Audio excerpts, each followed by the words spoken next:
What do you have to say to the folks in Ohio, East Palestine, who are suffering right now? Well, I'd refer you to about a dozen interviews I've given today, and if you'd like to arrange a conversation, be sure to reach out to our press office, but I can have that conversation with you. Just walk You down don't the have a street message here. for them? I do, and I shared it with the press many times today. I'd refer you to those comments. Would you mind sharing it with us? No, I'm going to refer you to the comments that I made to the press because right now I'm taking some personal time and I'm walking down the street. Are you going down there?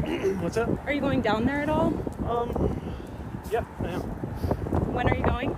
I'll share that when I'm ready. Okay, Talk thank down the you. street. Can I get a photo of you? Yeah. Oh my gosh.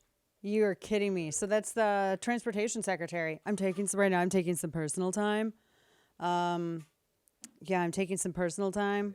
Can't answer. You don't get personal time. You've had enough personal time. You took 2 months off your job for babies you didn't even have yourself, which kind of, I think, sort of makes a mockery of the job that women got to do with birthing them babies. You take 2 months off and didn't do your job, didn't even talk to anybody according to FOIA requests. Now you're telling this reporter from Daily Caller, well, I'm taking some personal time, so I can't answer your questions.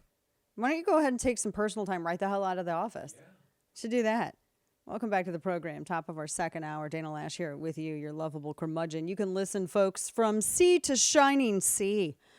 And also watch the simulcast of the nationally syndicated radio show on YouTube, Facebook, or Channel 349 Direct TV via The First. One of the things that he did not say in his little walk and talk is that he'd waited over 2 weeks to say a single thing.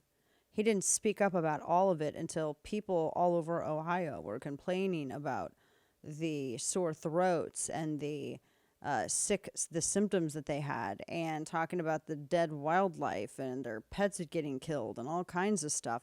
And he admitted Monday, that he, quote, could have spoken out sooner. And so he's just out and about doing his thing, and he's saying, no, I can't talk to you. I don't have time. I don't have time to talk to you. I'm taking some personal time. That's Ginny Terror who had asked him these questions. Well, I've given a dozen interviews today. Oh my gosh, you had to do some work? You had to give a dozen interviews? Wow, who is the hardest working person in government? I mean, gosh, it's Poot. He's just the hardest working person in government, Kane.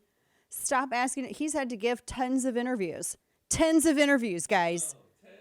I mean, you think your life is hard? Come again. His life is so hard. He is so unlikable. He has ducked he's ducked all kinds of meetings. The FOIA request I was telling you about. When he was on leave during the whole supply chain crisis, all the records show he was not having a single bit of work. And they said that the FOIA request, the Transportation Department acknowledged they were trying to stonewall it, despite, the legal fight. And he abdicated entirely his cabinet level duties.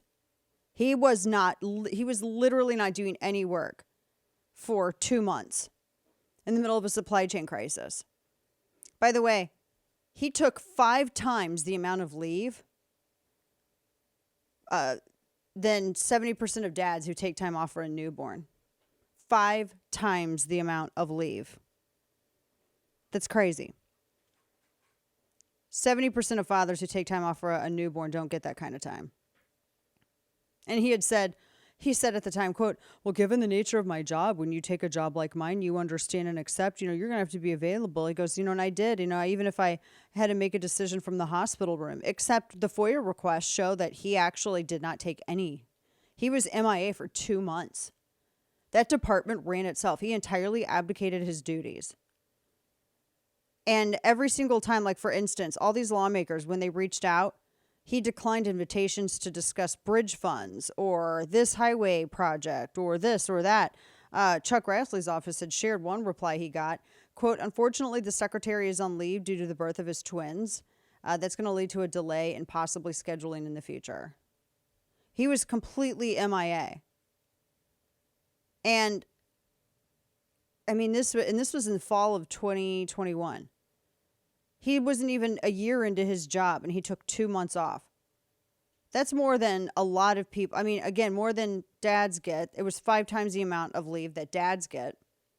I know some women who go back to work sooner than that. That was just him being lazy and entitled. He's a lazy and entitled brat. Him and his snappy ass husband, they both are. Let's not pretend otherwise. It's just it's shameful. And it all could have been too better organized. So now he's like, well, I'm taking some personal time. That's all he does is take personal time. All he does is take personal time. He thinks that his job is doing a couple of TV hits and that's it. Then he takes government jets to Europe and watches different games over there. Then he takes leave. He goes here to this vacation because he was on one vacation already before he and his spouse took a government jet over to Europe to watch a soccer match. I mean, he always takes personal time. Here's the thing. When you decide to play the Game of Thrones and you want a government job and you want to be in the cabinet, you want to be in the administration, you don't get personal time.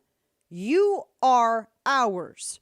If you're getting our taxpayer dollars, and especially if you're barely doing any work to get it, we control your time. You don't get personal time. That concept does not exist for you.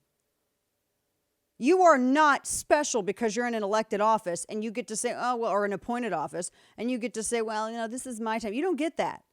You forfeit that by way of seeking a taxpayer-funded office. And if you don't want to give up your time or be held accountable for every minute of your life, then I suggest that you don't try to make your living on the teat of the government.